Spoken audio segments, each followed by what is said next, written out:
up, guys? So today we got a question from John, who's a Chew Crew email subscriber, and he sends in the message asking about an issue with flexibility that he's having. So he's 28 years old, moderately athletic, he's in good shape, but he says his flexibility, in his own words, is a 1 out of 10. He says that when he bends down to touch his toes, his hands do not make it to the tootsies, right? They don't make it down to the toes. They stop right below his knee, about mid-shin. And so he says this is pretty poor, and the rest of his body's kind of the same, very tight and rigid. And so he's worried about this for two main reasons. One is his skills. He's worried that this flexibility issue is going to prevent him from using certain positions and techniques and sort of get in the way of his skill growth. And then he's right about both of these. The other one is injuries. He's worried that without flexibility, he'll be more prone to muscle tears and having issues with injuries and things like that. And so his question to me was simply, if I have any tips or ideas on how to overcome this flexibility issue. He understands, because he's watched my videos, that you can always adapt your style around the kind of physical attributes that you have, but he feels like his flexibility has room to improve a little bit, right? So John, thanks for the question, brother. When you sent in this message, I was thinking about my own flexibility journey. So I'll share this with you. I am not a naturally flexible person. I'm not really a flexible person even to this day, but I'm a hell of a lot better than I was back in the day. And it's something that's taken a lot of consistent effort. I mean, and you probably understand this, flexibility and stretching is not one of those things where you're just going to snap your finger, you go to one yoga class, namaste, and then now all of a sudden you're flexible. It doesn't work that way. It's something that's going to require a lot of consistent effort on your part, and you got to stick with it. So with that said, you have the internet at your fingertips, so I'm not going to share a stretch with you or whatever, because the stuff that I did may not work for you. But the sort of the thing that worked behind the scenes and the stuff that made it happen, I think could be useful to you. And so that's the parts that I'll share. And there's two main things that I want you to take away from this video. So let's jump into it. The first one is the power of place. So there was a book called The Power of Habit by Charles Duhigg. And in the book, he talks about essentially how habits form. And he talked about them as a loop where basically we have a trigger and then we go through this habit loop and then we get some particular reward which strengthen the habits, and then we just do it over and over again. And in one part of the book, he talked about fast food restaurants and how meticulous fast food restaurants are about making everything the same. This is why if you've been to one, like McDonald's, right? You've been to all the McDonald's pretty much. They're pretty much the same. You go in, the sign outside looks the same. You drive your car in, you go inside, smells the same. The color, the tiles is the same. The menus are the same. Everything's the same. So they don't want to interrupt any part of the buying process from you getting your processed meat and sugar, right?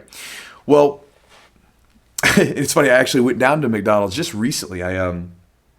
I was in Costa Rica with Chad for his wedding, and we were coming back from this volcano hike. And when we were coming back from it, I remember everybody in the group wanted to go to McDonald's. Now, I hadn't at this point eaten McDonald's for like 10 years, actually over 10 years. But I was like, you know what? I'm going to join the Hamburglers, and we're gonna eat together. And I got McDonald's, and everything about this place was the same. I mean, from the tiles to the sign, everything. Mind you, this is in Costa Rica. This is in Central America, not Kentucky. Go through there and I ate my Big Mac because that's what I got to eat. And I remember tasting it. I was like, it's a Big Mac. It tastes exactly the same. They probably have had that thing sitting on the shelf since 10 years ago. And the food tasted exactly the same, so much so that I remembered why I stopped eating there. Now, I make no bones with McDonald's. I mean, just I don't like it. But don't like fast food. Getting to it though, this idea of place is very important, right? So with fast food restaurants, they're doing everything they can to make sure they do not impede the buying process. So this way, when you see the sign, you go through the line, number 2 with no pickles, you get your food, you eat, delicious, and you keep doing that. It strengthens the habit. So you want to use that same idea with your life and with this stretching. So one of the things that I've done in my homes for a number of years is I've always set up a little area for myself to stretch. So in my home right now, it's right over here in the corner. I've got a tatami mat to the side. Next to it, I've got a couple of yoga mats. I have a foam roller there. I've got some lacrosse balls to stretch on. I've got all my little implements, and they're always there. Now, my office is right over here. So what happens is in the morning, at night, or whenever I'm going to my office, I walk past, I see my little area to stretch in. If I'm a little tight, I'm like, you know what? I need to stretch for a little bit. That's my trigger. I'm going to go sit down there. I'll stretch out for a little bit. After I get done, I'm like, man, I feel so much better. I go back and do it again, right? Because I've had this habit loop form, and because it's right there, there's nothing to impede the process. I don't have to set anything up. I don't have to pull anything out of drawers. It's just laid out for me right there. And I use this idea of place with everything that I do pretty much, where like over here in my office, I've got 2 different desks set up. One is for one type of work. One is for another type of work. Back in the corner of my office, I have a chair and like a little area to read. My books are laid out, and I sit there, and that's where I read. And nothing else goes on there. In my bedroom, we do not have a TV in the bedroom.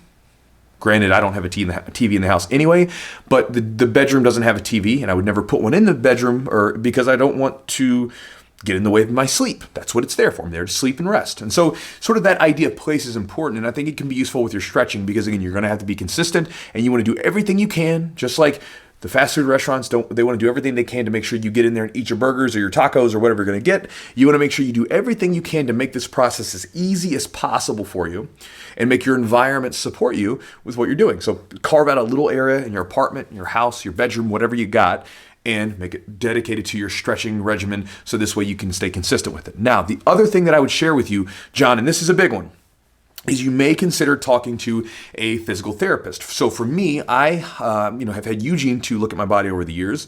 And I'll share this with you. One element of stretching and flexibility that people don't understand is that there's typically a stretching side of it, but there's also usually a strength element to it. So for instance, my mid back and upper back was a great example. For whatever reason, for years, I would have this issue where my mid to upper back would spasm up.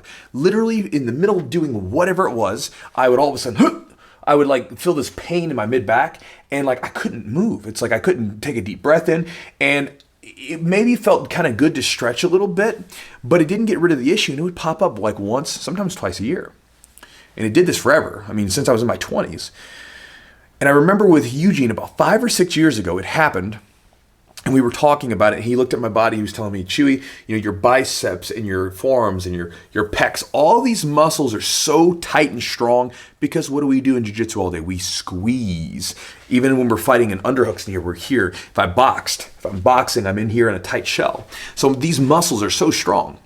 Well, they're too strong and they're overpowering the muscles in the back. So what I had to do is I had to stretch these out. I had to stretch all these muscles in the front, and then my upper back muscles and my mid back muscles, I had to strengthen them up so that this way I could get into good posture. So I'm not walking around like this all day, so I can be in a good spot. And so again, that's kind of an example of where you have this interconnectedness, where it's not simply just stretching. Stretching might feel good, but it may not be the root of the issue.